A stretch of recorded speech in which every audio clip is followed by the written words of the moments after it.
Alors, au préalable, avant de rentrer dans le vif du sujet de nos outils, je vais vous expliquer concrètement comment est né le réseau et pourquoi il est né ce réseau.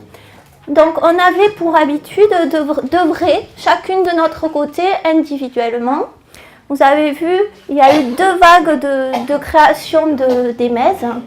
Une première vague en 98, avec de 98 à 2000, donc il y a maintenant 20 ans, de Gare, Hérault et Aude, et une seconde vague de création, les petites dernières, les MES des Pyrénées-Orientales et de la Lozère.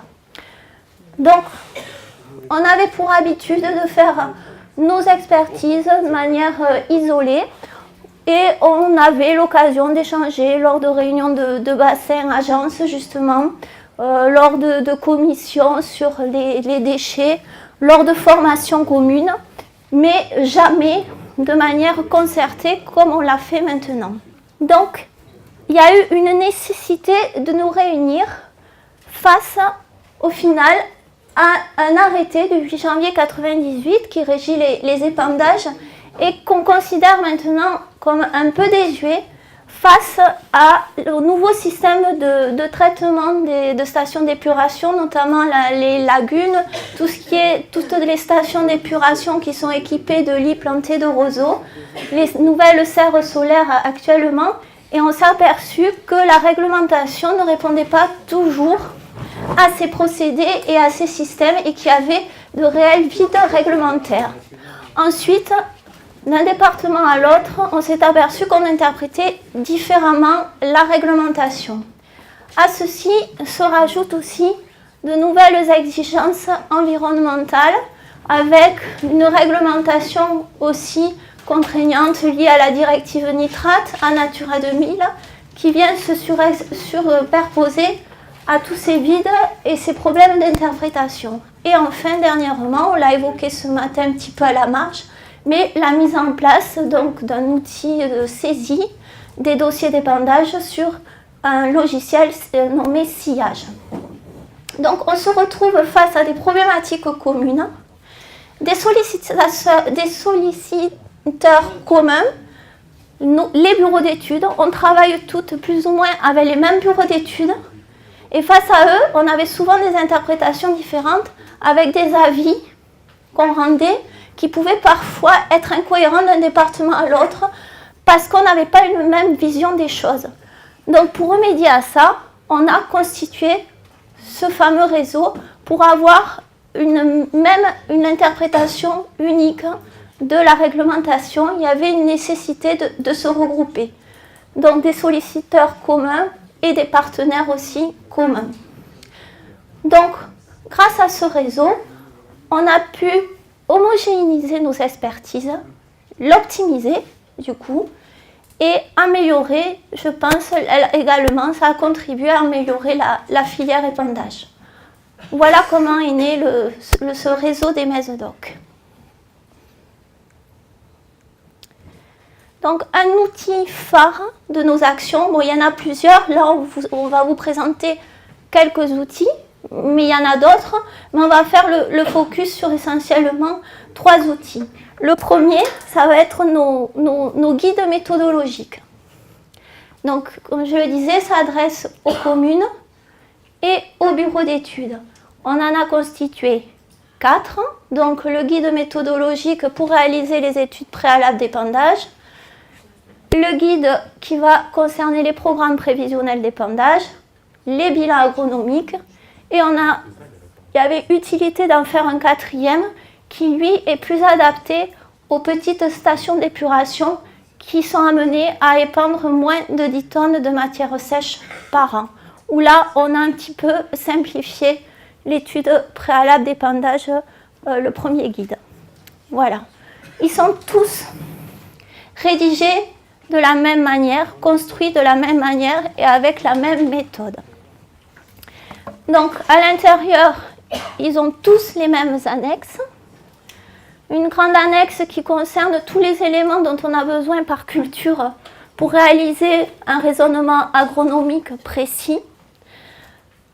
On a intégré un schéma des procédures où sont réunis tous les acteurs de la filière et on voit les étapes par lesquelles doivent passer les plans d'épandage et les acteurs qui sont concernés par ces études.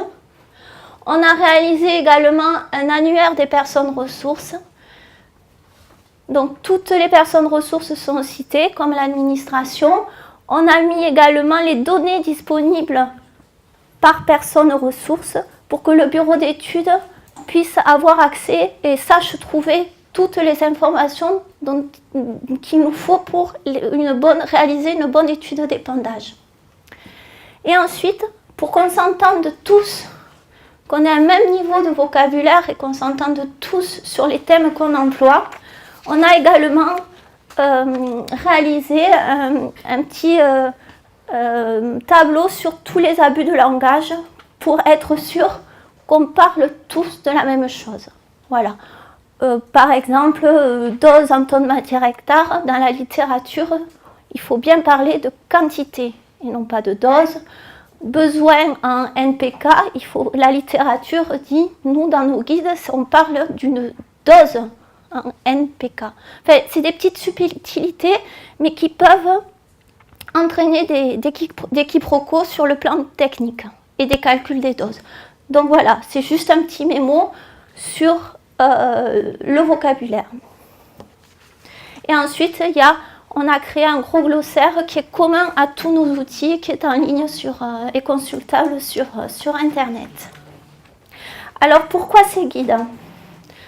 Je vous parlais, c'était une manière d'avoir des études d'épandage qui soient le plus complètes et surtout le plus homogène d'un bureau d'études à un autre et qui répondent au mieux à la réglementation. Avec des dossiers qui arrivent du coup en préfecture, qui soient les plus complets possibles et qui nécessitent le moins d'aller-retour entre l'administration, la MES, le bureau d'études, la collectivité. Voilà. Essayez que le dossier qui est déposé en préfecture il soit le plus abouti et le plus complet en termes de pièces, mais également d'éléments techniques dont on a besoin. Ensuite, donc ça je l'ai dit, j'y reviens pas. Donc la conception des guides elle est très simple, hein. On est allé se baser évidemment sur toutes les réglementations en vigueur. On s'est inspiré quand même des études d'épandage existantes que faisaient et que font les bureaux d'études.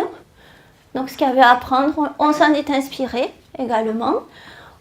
Ensuite, il existait déjà des trames de guides méthodologiques, mais très, très simples. Bon, on a quand même on s'en est inspiré également.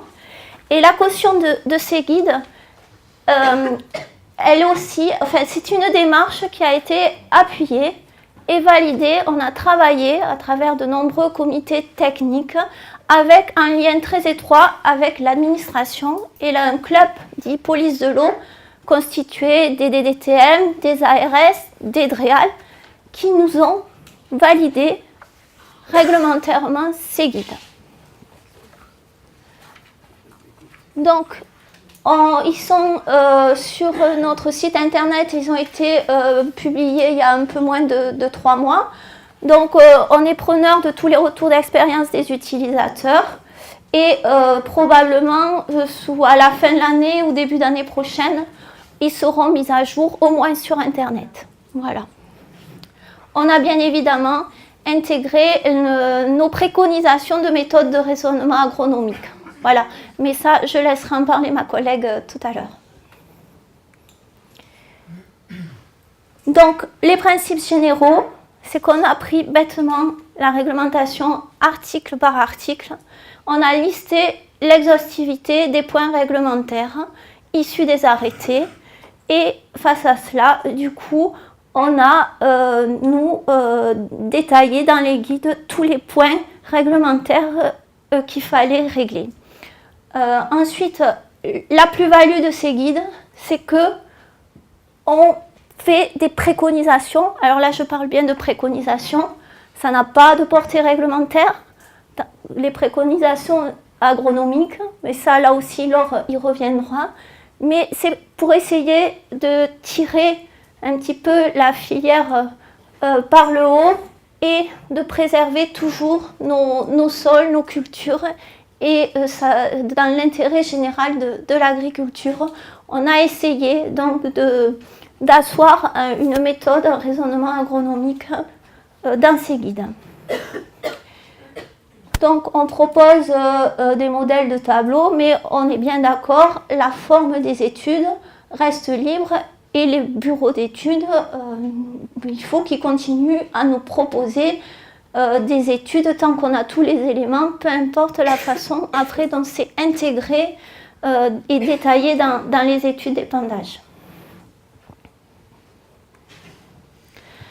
Donc je ne vais pas détailler le contenu d'une PE, mais bon, l'essentiel c'est de bien caractériser en amont les bouts, de faire une étude de périmètre bien détaillée, avec des cartes, en repérant toutes les zones d'exclusion. Et ce sur quoi on attache beaucoup d'importance, c'est de bien avoir un accord signé des deux parties, l'utilisateur comme le producteur de boue. J'insiste parce qu'un plan d'épandage, ça peut avoir une durée de vie assez longue, et on s'aperçoit qu'au fil des années, il y a des changements d'utilisateurs et qui ne sont pas toujours mentionnés. Donc, et ça, c'est capital de vraiment mettre à jour ces accords. Parce que les épandages, Mireille l'a évoqué tout à l'heure, il y a parfois des situations sur le terrain, lors d'épandages, qui peuvent se révéler compliquées, avec le maire d'une commune, dont ce n'est pas le plan qui va interpeller directement le prestataire à l'épandage et l'agriculteur en lui interdisant de tout arrêter. Bon, voilà, donc il faut vraiment qu'on soit irréprochable sur tout un certain nombre de pièces. Voilà, et notamment d'avoir une étude d'épandage vraiment bien complète avec toutes les pièces à jour. Donc c'est vrai que l'administration paraît parfois tatillonne, c'est le mot qui a été employé, mais quand on est confronté à des situations de terrain qui peuvent parfois s'envenimer, si on a un dossier réprochable, des analyses à jour, une convention à jour, on reste irréprochable, on ne peut rien nous dire. Voilà. Bon, le contenu d'un prévisionnel, bon, je vais passer, on rentre dans du détail. Après, je vous invite surtout à aller consulter tous nos guides sur notre site de la Chambre régionale Occitanie. Hein. Voilà. Je vous parlais de 4 annexes. Il y en a une qu'on a mis là. Alors, c'est cette synthèse du schéma des procédures. En fait, c'est un peu vu de loin comme ça paraît, ça pourrait être le parcours du combattant d'une étude, mais en fait, si c'est bien rodé, ça fonctionne bien.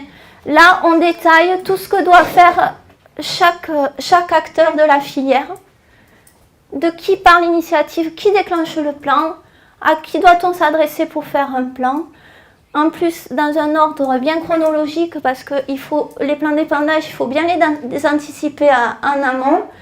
Et ensuite, ça va jusqu'au nombre d'exemplaires à fournir à l'administration, c'est réglementaire, où le déposer, à qui l'envoyer. Donc, si on a fait ce schéma, c'est que là aussi, c'était nécessaire. On s'apercevait que le cheminement, pourtant qui est réglementaire d'un dossier, n'était pas clair, n'était pas calé. Parfois, les MES recevaient directement les dossiers en plusieurs exemplaires ou seulement un mail, alors qu'en fait, il y a une procédure bien précise. C'est au pétitionnaire, au déclarant de bien adresser en plusieurs exemplaires le dossier à l'administration qui doit vérifier la complétude. Donc c'est toutes ces étapes qui sont décrites ici avec tous les acteurs impliqués et dans un temps imparti. Et aussi avec des délais réglementaires à respecter. Donc ce schéma il paraît complexe là, mais je pense qu'il est un bon support pour bien respecter toutes ces étapes et du coup réduire les délais et les temps d'instruction. Donc un plan d'épandage, ça ne se fait pas du jour au lendemain, ça s'anticipe. Il y a du foncier à mobiliser. Donc ensuite, il y a une phase d'instruction qui est assez longue, puisque quand même l'administration consulte l'ARS, la MES. Donc une étude d'épandage, il faut le déposer en préfecture au moins 6 mois avant la première campagne. Les prévisionnels, 3 mois jusqu'à 1 mois maximum avant la campagne d'épandage. Alors quand on n'a qu'un mois pour l'instruire, là ça devient compliqué, bon mais on le fait, on l'accepte, on le fait. Et ensuite, les bilans agronomiques, c'est bien de les avoir avant la réalisation du programme prévisionnel de la campagne à venir et avant le 31 mars. Là, c'est par rapport à des délais pour l'agence de l'eau sur les primes. Voilà. Donc, n'hésitez pas à consulter ces outils, notamment les communes qui souhaitent s'engager sur la valorisation agricole des boues. Et ils ont, pour info aussi, ils ont été présentés en novembre dernier à tous les bureaux d'études avec lesquels on a l'habitude de travailler. Voilà.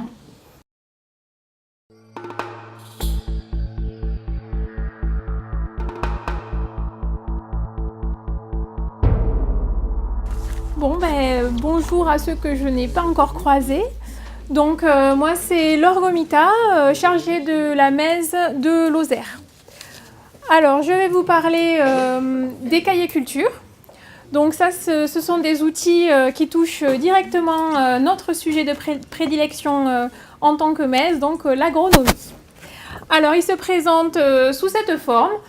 Donc, si vous voulez, vous aurez l'occasion d'en feuilleter. Il y en a quelques-uns qui sont disposés sur la table en sortant.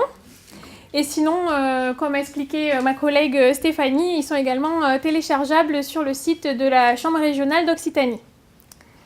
Alors, hop. Donc, ces cahiers culture, qu'est-ce que c'est concrètement ? Alors en fait, on a décidé dans ces cahiers culture de dérouler les méthodes de raisonnement pour calculer donc, les doses à apporter, donc les quantités d'éléments nécessaires en N, P et K, donc azote, phosphore et potasse, pour 9 cultures. Donc pourquoi 9 cultures ? Parce que quand on a commencé à faire donc, les cahiers culture, il y avait c'était ces 9 cultures qui recevaient des boues sur le territoire Languedoc-Roussillon. Donc à ces méthodes de raisonnement, on a choisi de rajouter des références donc, de notre territoire. Donc des références, c'est-à-dire des références en termes de rendement, en termes de calendrier d'occupation des cultures, pour du coup chaque région agricole, chaque département. Et à cela s'ajoutent des préconisations du réseau des MES, donc ça peut être des préconisations agronomiques, donc on en verra quelques-unes un peu plus loin, ou encore des simplifications parfois qui vont être adaptées à nos territoires pour certains paramètres, parce que pour ceux qui connaissent un petit peu la méthode des bilans azotés, parfois c'est un petit peu complexe. Donc du coup, de ces doses à apporter, on découle donc une méthode de calcul de la quantité de boue ou de compost de boue à apporter sur nos cultures, donc de façon à ne pas dépasser les quantités en N, P et K nécessaires. Et ensuite, donc, la fertilisation complémentaire aux apports de boue, donc c'est-à-dire les éléments qu'il faudra apporter en plus des boues pour combler tous les besoins de notre culture. Et donc ça, c'est un point qui est très important, notamment pour les agriculteurs, chez qui on va apporter des boues, pour qu'ils sachent qu'est-ce qu'ils vont devoir apporter en plus sur le cycle de leur culture. Donc voilà pour ce que c'est. Alors, ces méthodes de raisonnement, voilà, on les a pas inventées, hein, on s'est basé sur des références, donc un certain nombre. Donc on s'est tout d'abord appuyé sur les méthodes du COMIFER, donc Comité français d'études et de développement de la fertilisation raisonnée, pour ceux qui ne connaîtraient pas. On s'est également appuyé aussi donc pour l'azote sur les méthodes qui ont été développées pour le programme d'action régional de la directive nitrate par le GREN, donc groupe régional d'expertise nitrate. Donc là également on a repris un petit peu leur méthode. On a également fait appel à des instituts techniques, notamment sur certaines cultures. Je pense par exemple au Centre français du riz qui nous a pas mal aidé sur cette culture-là. Et enfin, on a fait valider nos méthodes de raisonnement par des experts agronomes et des techniciens de filière de chambres d'agriculture. Et tout cela a abouti à 9 cahiers culture, donc par ordre alphabétique, sur l'arboriculture, les céréales, le colza, le maïs, les prairies, le riz, le sorgho, le tournesol et les vignes. Donc ce matin, Claire avait déjà un petit peu présenté les cultures qui étaient épandues sur le territoire Languedoc-Roussillon et on les retrouve ici dans nos cahiers culture.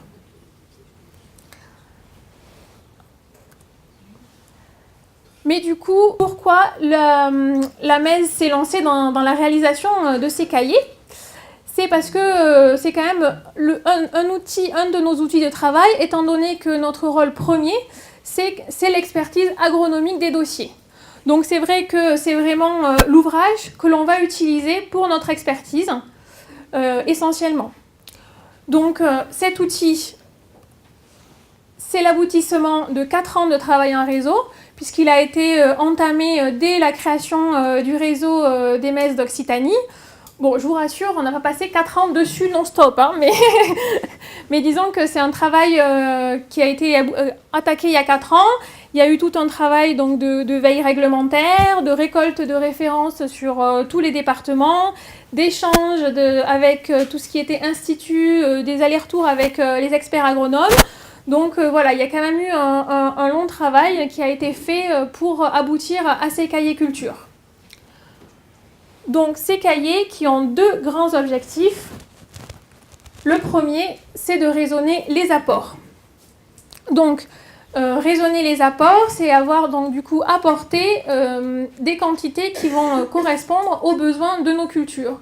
Et ça, de manière à améliorer et fiabiliser la filière épandage, de préserver nos sols, nos cultures et l'environnement, et également de préciser le conseil aux agriculteurs pour qu'ils sachent exactement ce qu'il leur reste à apporter, et ça leur permet également, il y a un intérêt économique derrière ça également.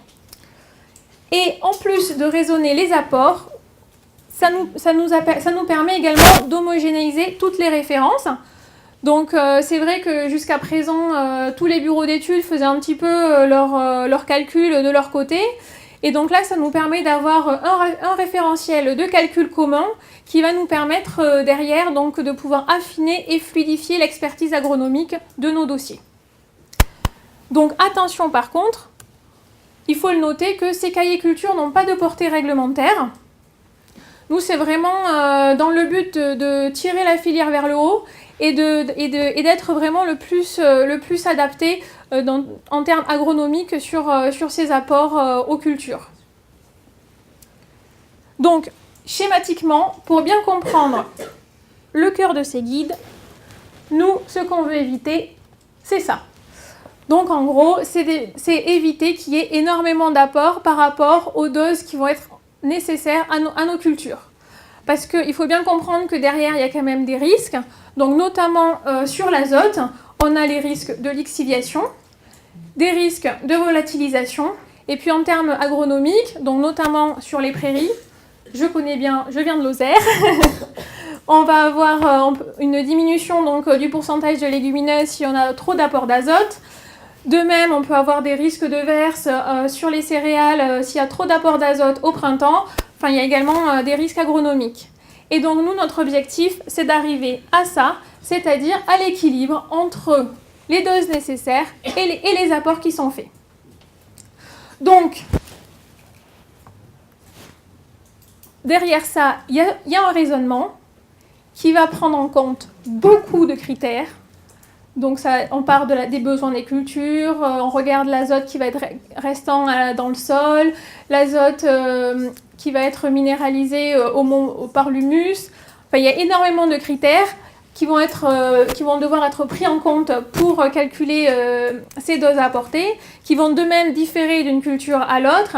Et donc nous, notre objectif, c'était de proposer quelque chose de clair pour ensuite, du coup, piloter les apports et la fertilisation complémentaire, s'il y a besoin, parce que potentiellement, il n'y a pas forcément besoin de fertilisation complémentaire après l'ébou. Donc, dans nos cahiers, donc je ne vais pas rentrer dans les détails, je vous rassure, on va avoir 2 types de méthodes, donc 2 grands types, les méthodes de bilan, donc on regarde les besoins, on regarde les fournitures et en découle ce qui reste à apporter, et puis les doses plafond, où là c'est une valeur seuil à ne pas dépasser. Donc ça va dépendre du type de culture. Hop. Et donc du coup, ces cahiers culture, à qui ils sont destinés? Donc le public principal, hein, c'est forcément les MES et les bureaux d'études. D'ailleurs, ces cahiers ont été présentés à l'automne à tous les bureaux d'études avec lesquels on travaille. Donc normalement, ils ont commencé à l'utiliser dans leur dossier.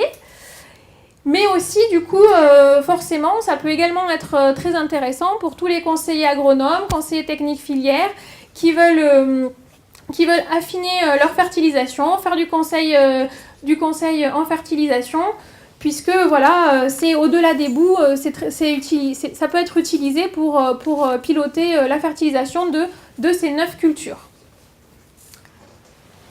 Hop, donc là, je vais vous faire un zoom sur 2 cahiers, donc les 2 cultures qui reçoivent le plus de boue, c'est-à-dire les céréales, et puis ensuite on verra rapidement les prairies. Donc sur les céréales, on va avoir les méthodes utilisées. Donc pour l'azote, c'est le bilan azoté comifère, et pour le phosphore et la potasse, c'est également la méthode comifère. Donc je ne vais pas rentrer dans les détails, mais je vais un peu plus développer justement tout ce qui est préconisation du réseau des MES. Donc là, on est du coup sur les préconisations agronomiques. Donc nous, ce qu'on préconise pour les céréales, mais c'est également valable pour d'autres cultures, c'est d'avoir des apports qui vont être au plus proche du semis, et au moment du semis, de limiter à 50 kg d'azote efficace par hectare. Donc je vais vous expliquer un petit peu d'où ça vient quand même. Donc rapidement, donc dans les boues, on va avoir différentes formes d'azote qui vont être plus ou moins disponibles. Donc très rapidement, on va avoir une fraction minérale qui a un effet direct la première année, une fraction organique qui va être rapidement minéralisable et qui va également avoir un effet direct l'année 1, et puis des arrière-effets à court ou long terme. Donc nous, ce qu'on regarde dans nos calculs, c'est l'effet direct de l'année 1, qu'on appelle du coup, c'est ce qu'on appelle dans nos cahiers l'azote efficace. On peut également voir parfois l'azote disponible. Et du coup, on s'est demandé, mais dans l'année 1, à quel moment cet azote il va être efficace? Et pour cela, je vais vous présenter donc un petit graphe qui a été fait pour le projet ProLab, donc qui a été réalisé par Arvalis, INRA, Le CIRAD et Ericmo. Alors, voilà, c'est en mesure en jours normalisés, mais ça nous permet quand même de nous faire une petite idée. Donc ce qu'on peut voir sur ce graphe, c'est que sur l'azote disponible, donc ça c'est l'azote disponible, on va en avoir déjà 25% qui va être disponible dès l'épandage. Or, il se trouve que la plante vit sur sa graine jusqu'à à peu près début talage et ne va pas avoir besoin d'azote disponible avant début talage. D'où l'intérêt d'éviter d'en apporter trop au semis et d'en apporter le plus proche du semis pour éviter pendant cette période-là tout ce qui est lessivage ou volatilisation. Donc voilà, ça c'est pour illustrer un petit peu tout ce qui est préconisation agronomique des MES qu'on va pouvoir retrouver dans ces cahiers culture. Donc de même pour les prairies, donc même méthode, et on va avoir d'autres préconisations. Donc déjà dépendre en priorité sur des prairies plutôt productives.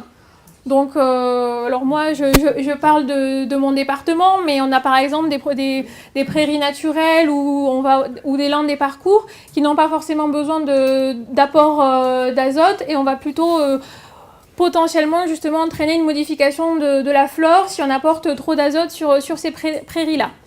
Donc épandre en priorité sur des prairies productives et éviter d'épandre des boues sur des prairies qui ont beaucoup de légumineuses, pour éviter de favoriser les graminées au détriment des légumineuses. Après, pour le compost, par contre, là, on n'a pas le compost n'ayant pas une quantité d'azote efficace très faible, là, on peut épandre sur prairie, avec un fort taux de légumineuses, pardon. Donc voilà pour illustrer un petit peu les préconisations qu'on peut trouver.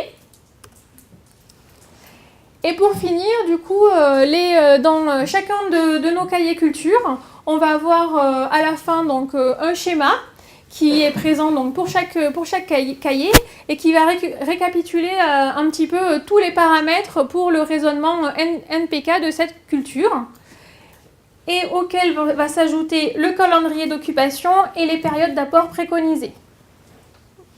Donc là, par exemple, c'est le schéma pour le maïs.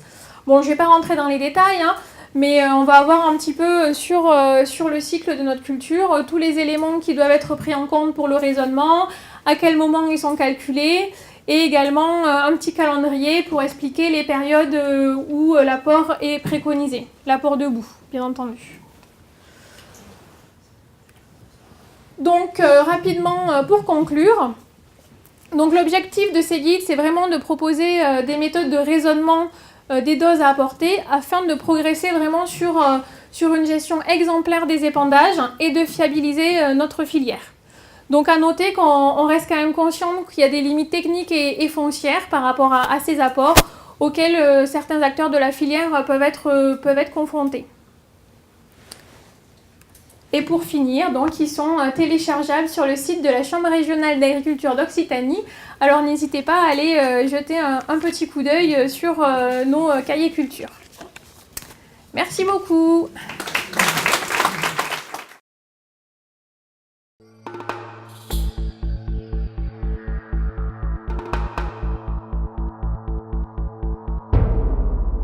Rebonjour. Alors je vais vous présenter les fiches de prélèvement qu'on a élaborées, qui sont sous cette forme-ci. Hop. Qui sont bien sûr téléchargeables. Donc c'est 5 fiches de prélèvement pour différents types de boues. Donc nous avons les boues liquides, les boues pâteuses, les boues solides, les boues issues de lits de séchage plantés de roseaux, et aussi des fiches de prélèvement pour le compost de miettes. Donc pour qui ces fiches sont destinées? Donc bien sûr les gestionnaires de plateformes de compostage, les gestionnaires de stations d'épuration, mais aussi les bureaux d'études, les SATES et nous-mêmes, les MES. Donc il y en a 5 et nous avons choisi de faire un zoom sur les prélèvements des boues pâteuses. Donc ils sont tous construits de la même façon, avec où et quand réaliser l'échantillonnage. Donc par exemple prélever sur des parcelles de stockage ou prélever à la sortie des ouvrages. Comment préparer l'intervention avec la prise en compte des conditions météorologiques, la vérification que les boues à échantillonner correspondent globalement à la définition d'un lot homogène. Nous pouvons retrouver aussi la liste des matériels qui sont nécessaires à ces prélèvements.